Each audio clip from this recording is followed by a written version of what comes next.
Look, it's starting to melt. Oh, it's about time. Holy man. We got puddles everywhere though. That's not so good, but it looks like it's melting and running down here, so oh, what a mess.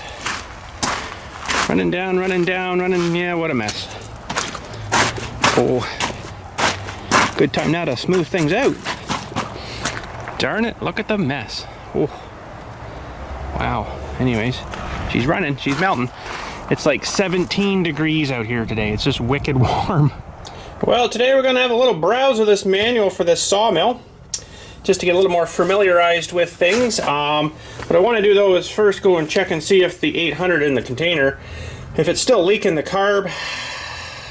Remember last time we tried to fire it up and turn the fuel on and it started leaking like crazy? Well, I'm gonna go see if it's still leaking like crazy, and I kind of think it might have just been froze, a little bit of water maybe or something. Got the float maybe stuck, and it was stuck open. And it's really warm today, so we're gonna go try it out. Let's see what happens. We're gonna get a battery.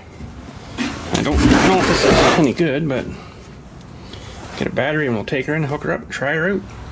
Okay, I'm using my big 4K camera again today. I don't shoot in 4K, but it's a pretty good camera other than I don't like the microphone on it. It'll sound weird, like it'll sound louder over here, and all of a sudden it'll sound louder over here. I don't like the microphone on it, but it's the way she is, I guess. So I'm gonna go turn this on. I just want to make sure there's a little bit of fuel in it. I'm pretty sure there is, although there's a lot less in it than when I filled it up last. I didn't quite fill it, but I have a half a tank in it. It seems to be all gone. Well, there's not much, but there should be enough to get things flowing. And I guess we'll try to get her run right out of fuel here today, because I think I might have to replace this stupid little shut-off here, because it's leaking when it's turned off. Well, we'll see if we can get some flow here. Hopefully it's not going to be leaking still, because that would suck. Well, so far so good. So far so good.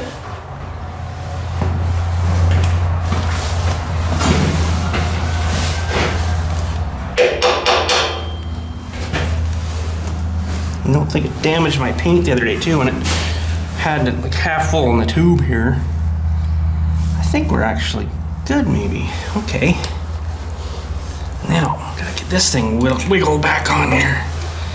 That might be fun.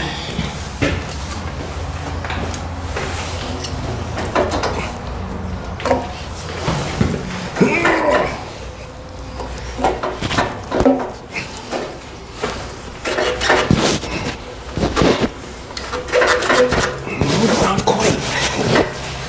Gotta take my coat off, it's so hot in here. Holy smokes. One day it's -10, the next day it's, I don't know. Okay, well, why is that fighting me now? It's just fighting me a little bit.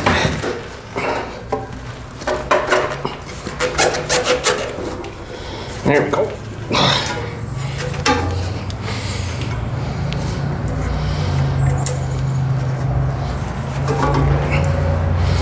Okay. Maybe there's just not enough fuel in it. I'll give that a test in a second here.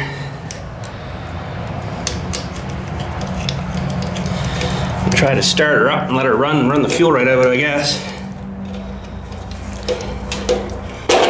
Okay.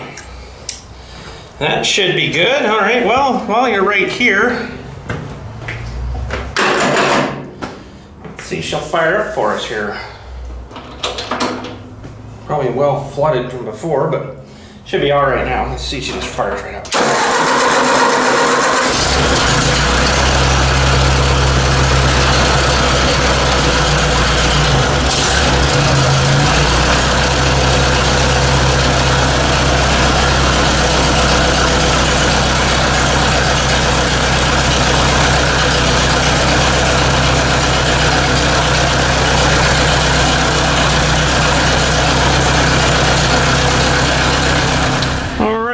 that thing run there for a wee little bit, and it eventually shut off. It ran out of fuel because there was hardly any left in it, really. It was half a tank there, so it's dripped out, I guess, and evaporated all that. It always smelled like gas when I went in there too, right? So something's up there. Anyways, I'll have to maybe order another valve. I don't know. That was a brand new valve we put on, and it's leaking actually out the threads, which is probably, there's some O-rings in there that are either technically not gas safe, made in China, probably, they don't care. Not gas safe or something, I don't know. I don't know what's going on. But anyways, we're gonna have a look at this guy here. Hopefully there's not too much glare on the sheets here. This is all the assembly instructions. This page intentionally left blank. Okay, good for you. So, it's all your safety third stuff. It's all good. Work area. Darn it, I didn't check the oil in that tractor, but I'm sure it's got some in it. Hopefully. Do not run machine indoors. Okay, well, let's run that in the basement, I guess. Safety tool care. Tool use and care. Always be sure operators familiar with proper safety precautions and operation techniques before using the machine. There's a bunch of stuff to read there. I'm just going to more or less look at pictures and see what I can figure out for the assembly of it, but we'll look at all this stuff another point, I'm sure. Cleaning, equipment operation, maintenance. Band wheel bearings inspect before use to ensure they're not worn. Bearings are sealed and do not need to be greased. Blade guide bearings. Blade tension, grease tension handle, threads when dry as required. Use multi-purpose extreme pressure grease. Ooh, too much pressure. Log clamps, belts. Ooh, we're gonna have to look at our cant hook today too. Maybe we'll go grab it out of the back of the truck. And the blades, I got a pack of blades too. Drive belt, carriage posts, front, band wheel guards, lubrication tank. That's for the saw blade.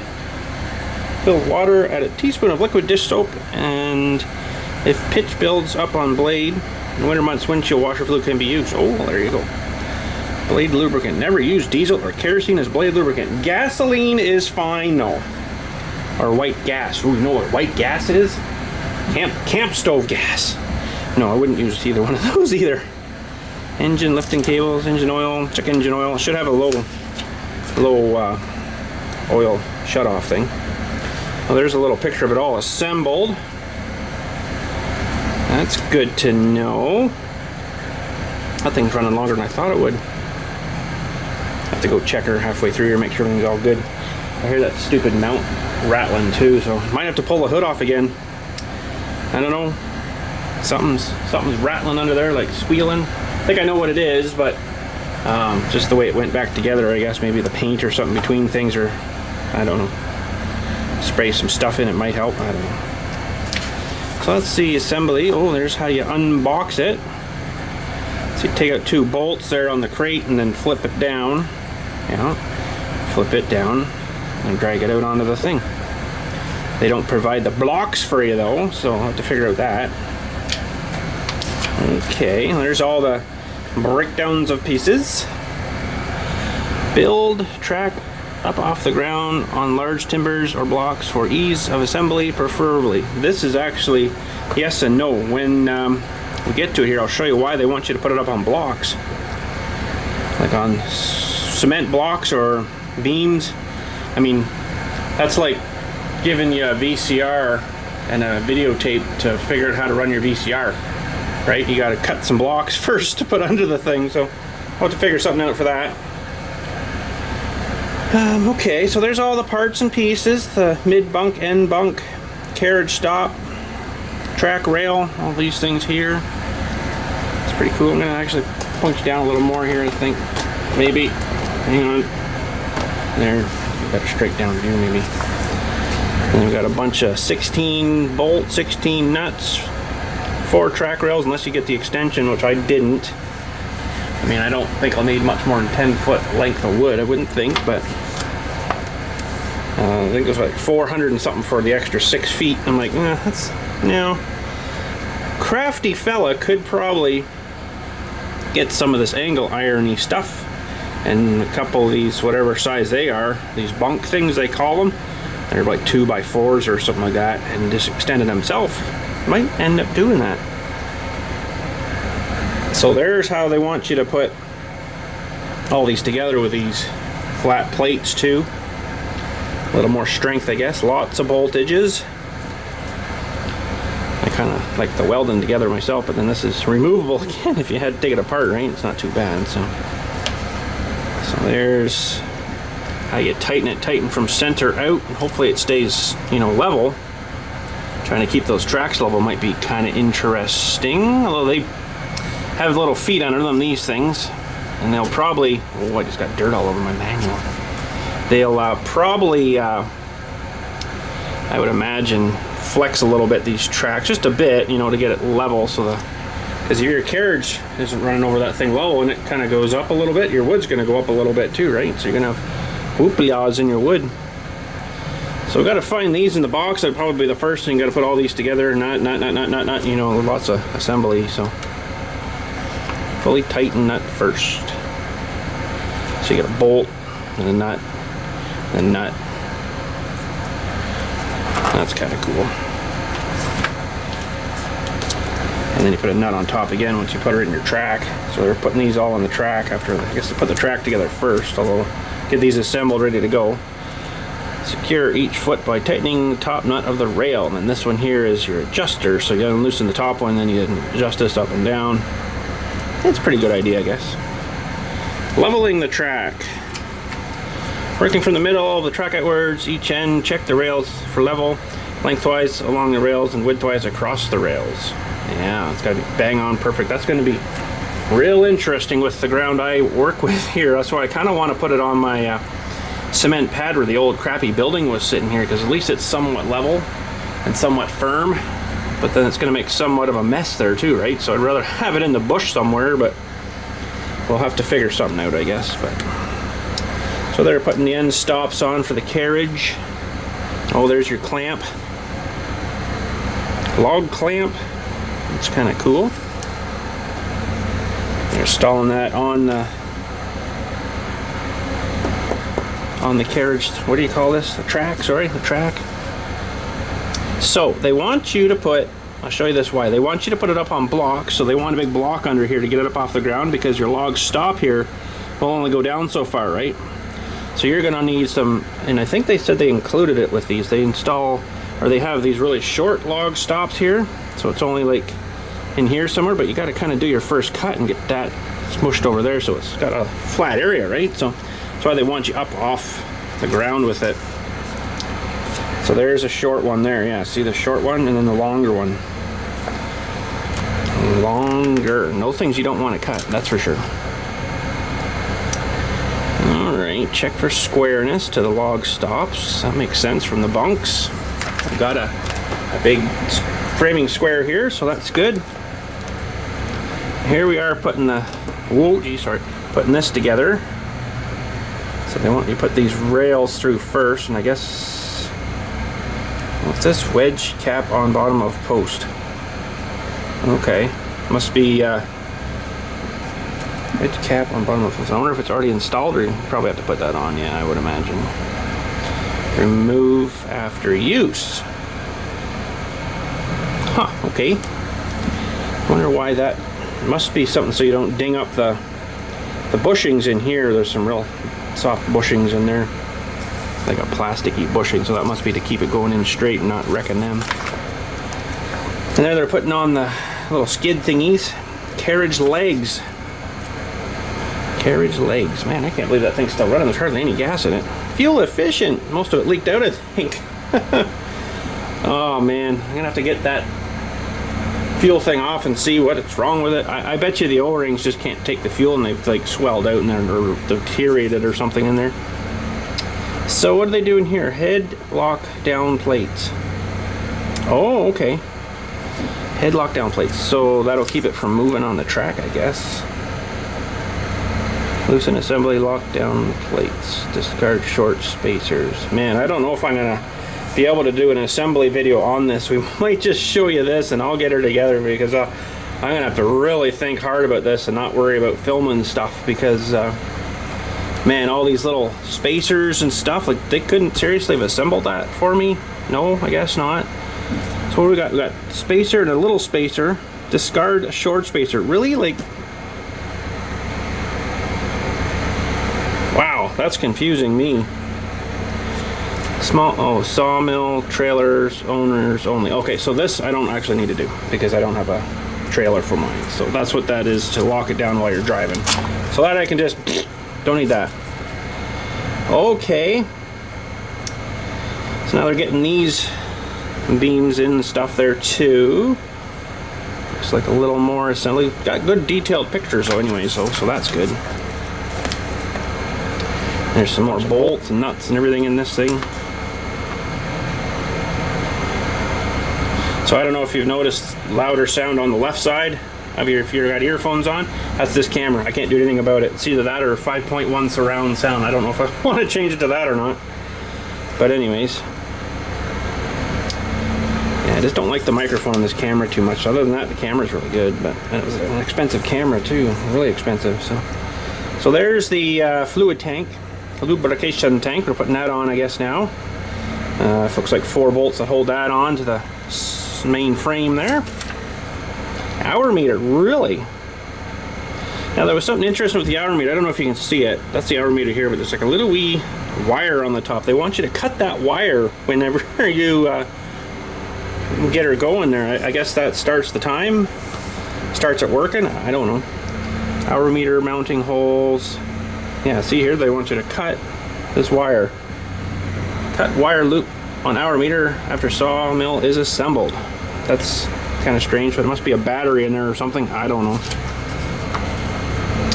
So there's a bunch more parts. Lift mechanism for lifting up the saw head. This is kind of confusing looking to me, so I'm gonna have to really pay attention to this one.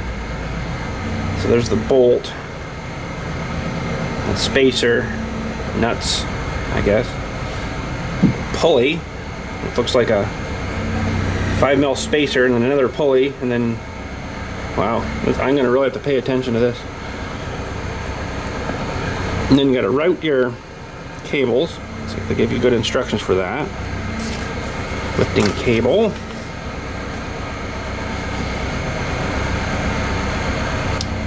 Now, interestingly enough, I think this one of mine's already been assembled. I'm going to have to look at it, and you'll see where things have been scratched where nuts and bolts have, because these, they kind of show it to you. I don't know if it's true in the box, but they show it to you in like a roll thingy. Mine are already kind of just laying in there. This seemed weird because also where the thing slides up and down in here, the head part. Let's see if we can go back a little bit here.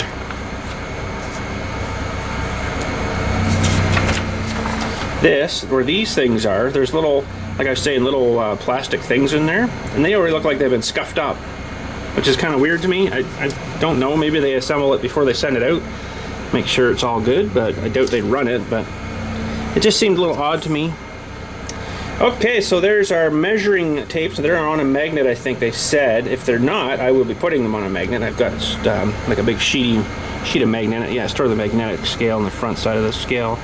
Support when not in use, so that lets you know how your next cut's going to be, how thick. So that's good. All right. And your throttle handle. Probably have to hook all that up to the engine. This is going to be a bit of assembly. One guy on the Woodland Mills Facebook page there says, "Oh, I had mine together in like 6 hours." I'm like, okay, did you have like 10 people helping you? Because you also got to lift this head on the thing after, right? Very, very heavy. So there's throttle cable going down, throttle handle and cable. Looks like you got to put all that on too. Nothing's assembled. Oh man, that's insane. Lots of assembly required. There's your doors for the front of your bandsaw, wheels and all that stuff. What is this now? Oh, a handle for something, I guess. 14 horsepower models only. That's ours. So.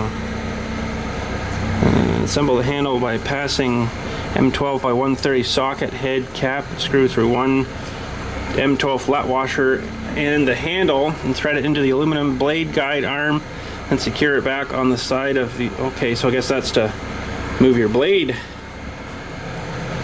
guard. I wish there was a little bit bigger picture of that. Looks like a wrench or something here. That looks like the end of the sawmill. Well, I guess we'll figure it out after. And there's your lubricating tube. Well, it's the same picture, so I don't know what's going on with the cables then. Maybe they are just kind of laid in there and away you go.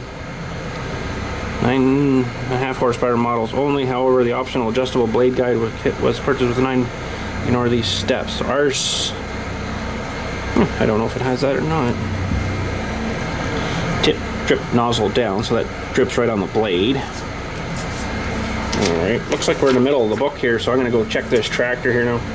Tighten carriage wheel bolts. They don't give you a torque, I guess, just give her... Anyways, let's go check the tractor here quickly. Still running!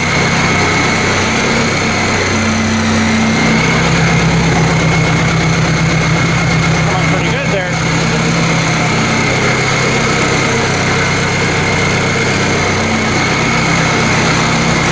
Can't believe that's still running though. Oh, that was funny. It's actually quite warm on that tank. Heat rises, right?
a possessed fuel cap, I guess. I don't have any clue why it's doing that, but anyways. Okay, well, let's look at this some more.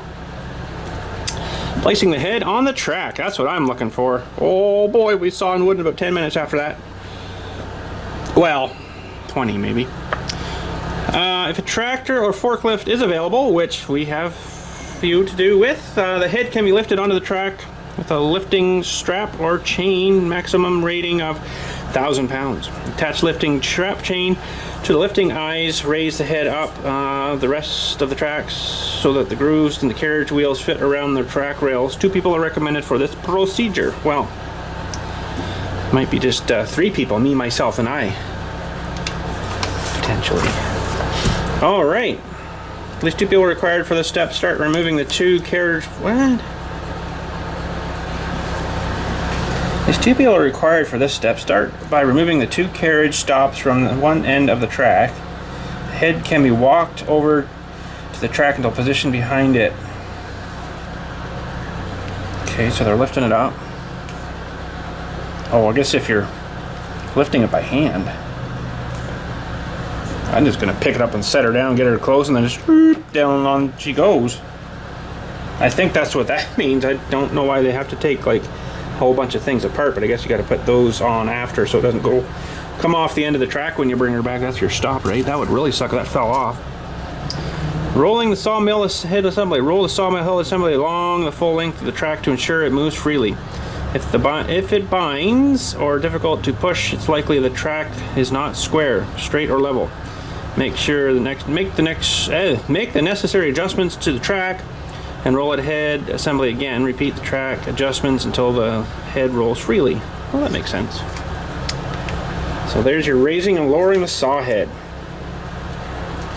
Lift mechanism is equipped with a self-locking spring-loaded crank arm that prevents the head from lowering during cuts. Well, that's a good idea. Thank you. When winding the head up or down, the operator pushes the handle towards the mill and crank arm is turned. As the crank arm is turned, when desired cut depth is reached, release the handle. Will lock the arm into one slots in the indexing plate. So you and then lock her in again. Now I wonder how far apart these are spaced and how much it'll lift up and down, you know. Like one click, is that going to be like a ½ inch? Or is that going to be like a, you know, like a veneer thickness kind of thing? It'd be interesting to find out. There's lifting cables, adjusting them, I guess. Loosen the left side flange nuts on the lifting cable eye bolts first. Turn. Leveling the sawmill head assembly. Oh, I see. So you got to get it to the bunk and then measure. And that'll change it, I guess, on the thing. Well, it should stay fairly square, you'd figure. I guess where it'll get off. And there's, yeah, these things here. There's the bushings in here. I'm going to show you that after. I'm going to open up the top there. And the bushings in here, they've already got wear on them. Like these wear pad things. I don't understand why, but like I say, maybe they did a test. And they were just testing it. I don't know. Greasing threads for the tensioner. That's a good idea. Especially got her outside. There's engine oil. Caution, no oil. I'm changing oil, engine oil now. What do they say? There's somewhere here they'll tell you what kind of oil to use. I just use straight 30 stuff. Somewhere here. Anyways, some straight 30 is all I would use. I don't know if I'll be doing a whole pile of this through the winter time. It'd be more like spring, probably fall. Summertime I'm so busy with other stuff I don't know if I'll be doing much sawing, but we'll see how things go. Well, that's good. They give you a little extension on the drain there too. That's kind of nice. Oh, there we go. Yeah, so 10 degrees to 40 degrees they recommend a 30. Or anything below a 530, or you could do 1030 for the whole thing. I kind of like the idea of the 30 myself, where there's no changing in the viscosities. It's the same all the time. Plus when you shut it off, it leaves a little more oily kind of stuff splashed on everything still. Anyways, sawmill setup procedure, direction of cut, log supports. Yeah, that's good to know. Okay, there we are. Drive belt tensioning. This thing apparently has a neat thing. I'll show you that later when we get to it for tensioning the drive belt. But there's also belts in these things too. And there's a drive belt here that, you know, the blade rides on top of that thing. So BX57 follower belt and a BX80 drive belt. That'd be interesting trying to find them again. I bet you they're a specific size too, probably. Like tensioner. That's how you tighten the tension on your belt. With the tensioner here, you unloosen the bolt and then pull her tight. There's the blade tensioner. That's what I wanted to show you. So this thing, it's got all these cupped washers in there that are kind of like this, and then so when you tighten it down, they go to the proper tension every time apparently when this little flange thing is flush to the outside sleeve. So that's kind of a neat thing. Or you can use a torque wrench too, 20 to 25 foot-pounds. This is pretty quick though, and hopefully it's, you know, stays accurate. So nice. Oh, here we go. There's the washers there. That's a little better view of them. So they all squish together and then hold tension on the track, right? Oh, on the blade, not the track, sorry. Blade tracking. I seen this over here. I'm like, oh, track, okay. So blade tracking, I'm not going to really worry about that right now. I'll have to learn that eventually here, but test procedure. Follower slide adjustment. There's a lot of adjustments on this. It's going to be quite a learning curve for old brain. But we'll figure it out, I'm hoping. If not, I got a real good friend that's got one on a trailer. He's had it for a few years now. He's pretty good on it. He's even got his own sharpener for the blades and everything, so I might have to go see him. I haven't actually seen him since like public school either, so we found each other on Facebook again there. So there's the blade guide adjustment. So there's something there, I guess, that keeps the blade from wanting to do this or this way when you're cutting. So if you're cutting like this, so you're cutting like this, and the blade won't go like this, or like that kind of thing, right? Feeler gauge, a thick piece of paper, place it between the blade and the both guide blocks. Okay. Boy, I can't believe that thing hasn't ran out of fuel yet. Man. Blade guide calibration. I'm not going to really worry about this stuff right now until we kind of get to that point. Carriage and guide arm adjustment. Oh boy. Wow, that's a lot of technical stuff. Changing the blade, sawmill maintenance. So you got to release the tension and then remove the blade. That's fairly simple enough-ish. Some more belts. Placing belts. Apparently this one though is real hard to get on. It's like pretty tight, but it uses that as traction, right? So it stays, doesn't go flying off the steel pulley there. So that's kind of sort of, well, that's the other side here, but it rides right along this belt. So I mean, that'll be probably wearing out. What we got here? Follower belt will ride loose. This is normal. Okay, so it gets tension around here and then loosens up again, so it's not super tight, I guess. Troubleshooting, producing wavy cuts. Possible causes: inadequate blade tension, proper blade guide setup, improper blade tracking, sap buildup on the blade, dull blade pushing mill too quickly. Last board is tapered or narrow in the middle. Track not level. That makes sense. Blade dulls quickly. Logs are not clean. Foreign objects in logs. Yeah, that'll do it. Or you hit your blade guide or your log stop. Wow, that's neat. Replacement parts ordering.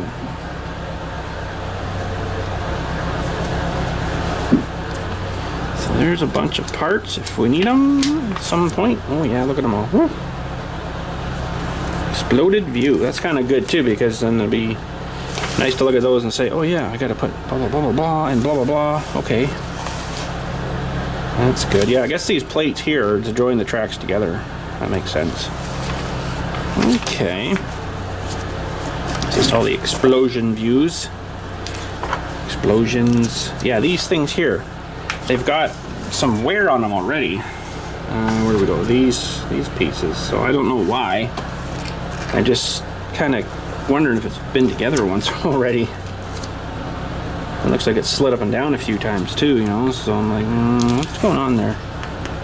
So there's the engine, carriage parts. That's actually good to see all those parts, but then we got to put those together in a certain order too, right? So Log clamp, shaft brake. And there's all the parts. Okay, well that's good to know. What else did they give us in this little package? There's an oil thing again. And this is probably their catalog. Yeah. Catalog. 126, that's the one we got. That's probably the, no, there's 130 max. I was gonna go for the bigger one. I'm like, holy cow, I don't have logs that big. Like, it'll do a big log, that one, so. 30-inch maximum live edge. 29-inch maximum board width. I'm like, holy, I don't have log. There's the trailer. It's kind of nice. It was quite expensive for it too, though. 130 max on a trailer. They're probably about 8 grand for that. Bushlander. 122, that's their smallest one. 126, that's the mid one like we got. So it'll do a log diameter width-wise of 26-inch. Maximum live edge of 24. Well, that's pretty good. 10-foot 5-inch, or you can extend it to 1611 if you get the extension kit.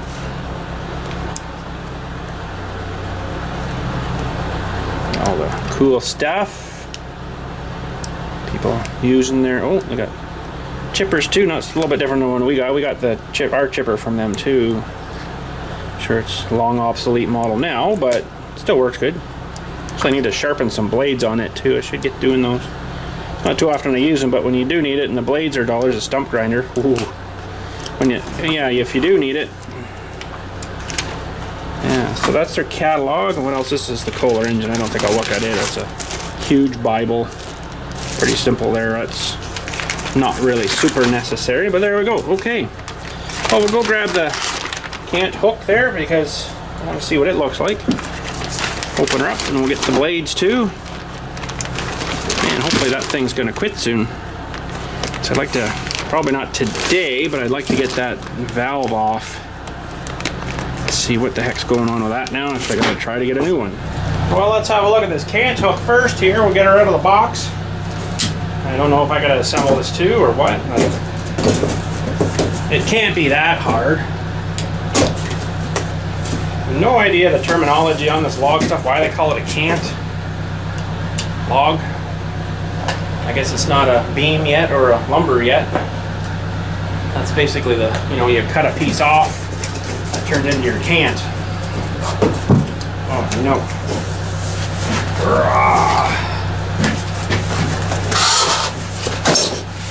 Ooh, pretty nice. Oh no, it's missing parts. No, it's right there. We do have to put some of it together by the looks of things. Nothing else in that box. Alright, well, let's see if we can or can't put this thing together. Oh geez. Okay, got her good and wrapped here. Oh man, I'm just dropping everything today. I think I need to go home. Go and sit down.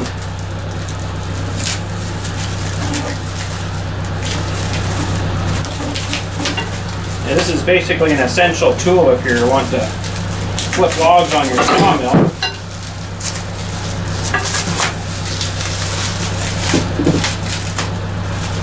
Pretty much essential. Ooh, this thing's kind of wicked looking. Wow. I cannot believe that tractor is still running. Look at this nice piece of stuff. You think that's stainless? No, not likely. Not likely.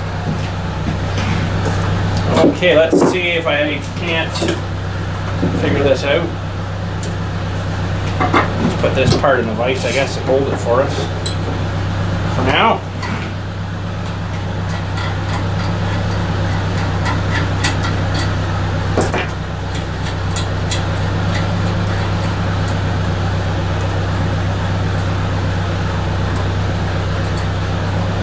I think that one's got to stay in there. See here. Yeah, that's got to go like that. I believe that goes like that.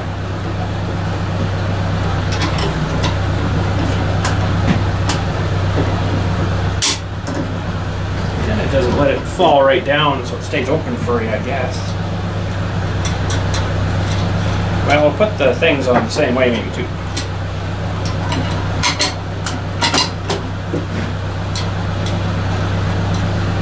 Tiny little acorn nuts, go cute.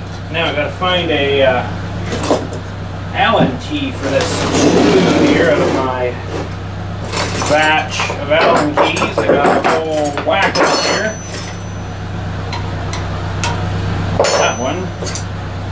That one's too small. Too small. Too big, too small.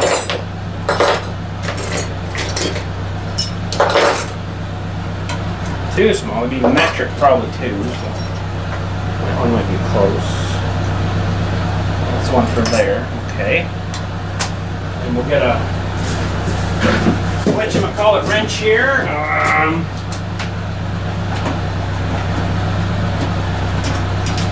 don't know what size this one is, but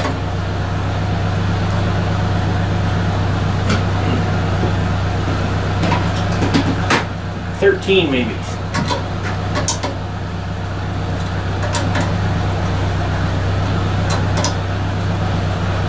They're not supposed to go tight, they're supposed to move in there a little bit, so that's good. That one's of course smaller. Big, whoop. Bigger. Should have them better organized, but I don't. Now, I don't know why they couldn't just tighten this one up. That's all that is a stopper thing. There we go.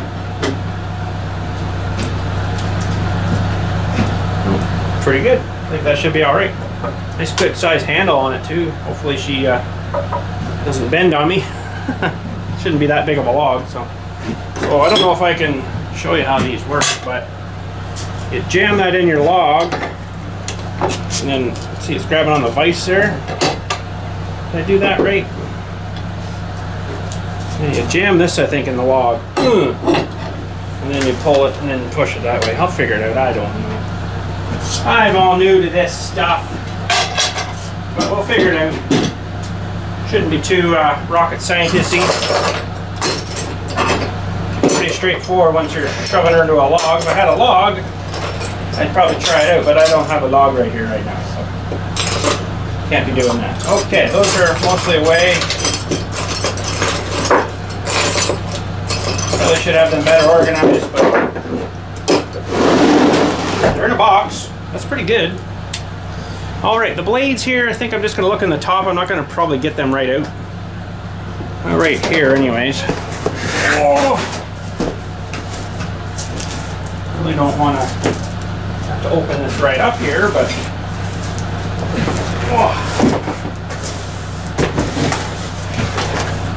we'll have a look in here maybe and see what they look like. Should be 10 of them in here too.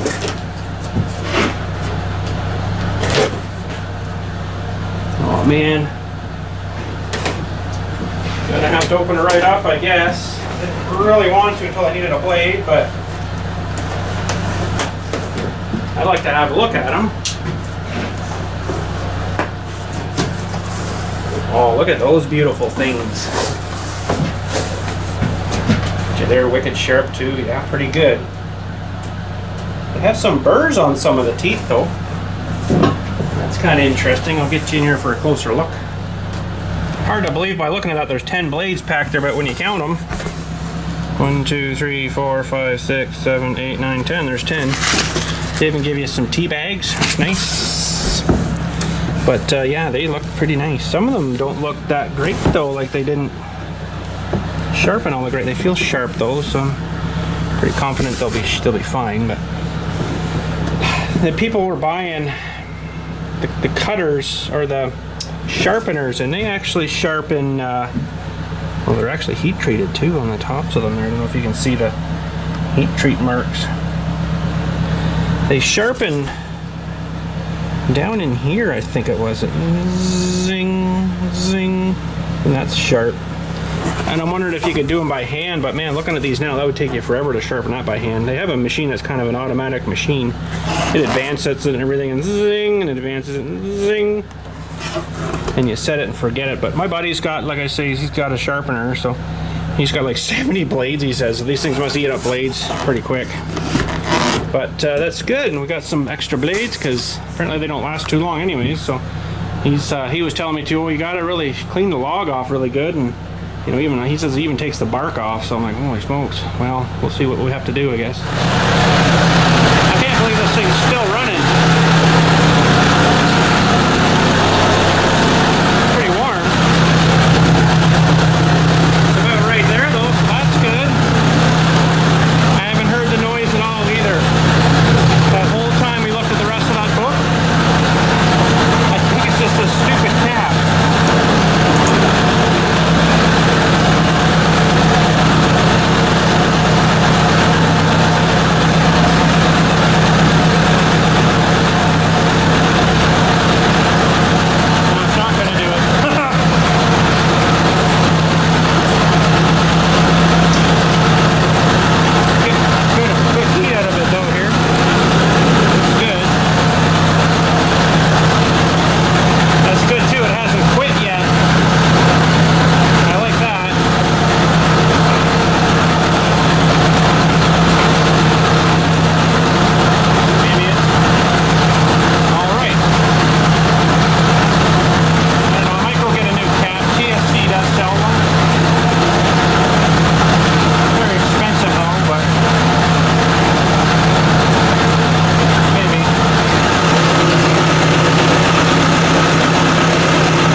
idea. So, oh man, anyways, we spent a lot of money figuring that out, but I think she's all good now. That's good. Needs to be reliable. Of course, the electronic ignition too, which I guess that was all right, but I think the points condenser probably would have still been fine. But we must have been frying the condenser, I think, before with that the coil that said it was good for like an internally resisted coil, but apparently not. It must have been just giving her too much juice and frying things. But anyways, she's all good. And of course, just as we shut the camera off, it shuts down. All right, let's turn that off so the that switch is even warm. It's all pretty warm, actually. Imagine that resistor under there is pretty darn hot too. That thing's kind of buried up under here, but I know I made the... Where did I put that now? Oh yeah, right there. I made the dumb idea of touching that one day and it was friggin' hot. So anyways, I'm gonna maybe leave this open here and let her evaporate some more. It looks like it's pretty much gone now. That just will not focus for you guys, will it? Oh man. But anyways, I'm gonna let her sit here and vent, and then one day here we'll pull that off. We'll pull that fuel shut off and see what's going on. Might have to order another one. Again. What the heck is with these parts that just don't last? I mean, this stuff is now garbage, I think, but what can we do? Got beautiful wheels though, I must say, those did come out nice. Major bling. Be nice when we can get her out and look at it. I'd really like to do the hood, and I should have done it when I had it off there, but then I'd have to do everything here too, and I don't know if I want to take all that apart again. What I might do is get everything covered that I don't want paint on, and give this it's got a good dent there though, doesn't it? Give this a good sanding off, maybe prime it again, and then just paint it right on the tractor. Have to mask everything off though, because you'll get stuff where you don't believe it will get to.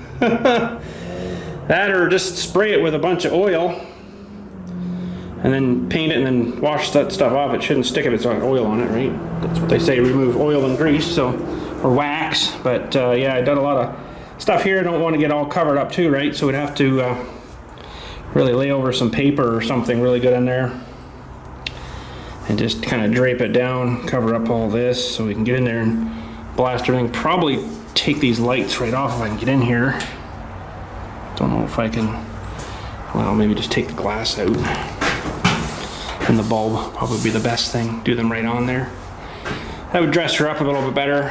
This could, I think this is supposed to be gray too, but someone painted it red. I'll have to do look at the vintage tractor pictures of these things to see what they did. But that stupid cap, I can't believe that cap. That thing was squeaking. That was weird. But anyways, there we go. This could come off and get sandblasted probably and do that, because it's got brush marks and crap on it. Clean all them up. They just go underneath here to the little hinge thingy under there. So there we go. I'll leave her and let her vaporize out a bit. Next, whatever, we'll get this thing off of here, and then I'll maybe I'll just order another one, because I don't know what size O-rings those are. I probably have some. I don't really know if mine are even fuel safe, but anyways, there we go. So that's it for that today. That's drained out. That's good. This thing we had to look at and got a sort of an idea of what to do here. There's an awful lot of parts though. An awful lot of parts. It would be nice if they were labeled a little better, but there's all the pulleys and everything. They sort of assembled them, I guess, for us, so that's good. There we go. Anyways, that's it for today. Thanks again for watching. We'll catch you all later, and you guys have a good day.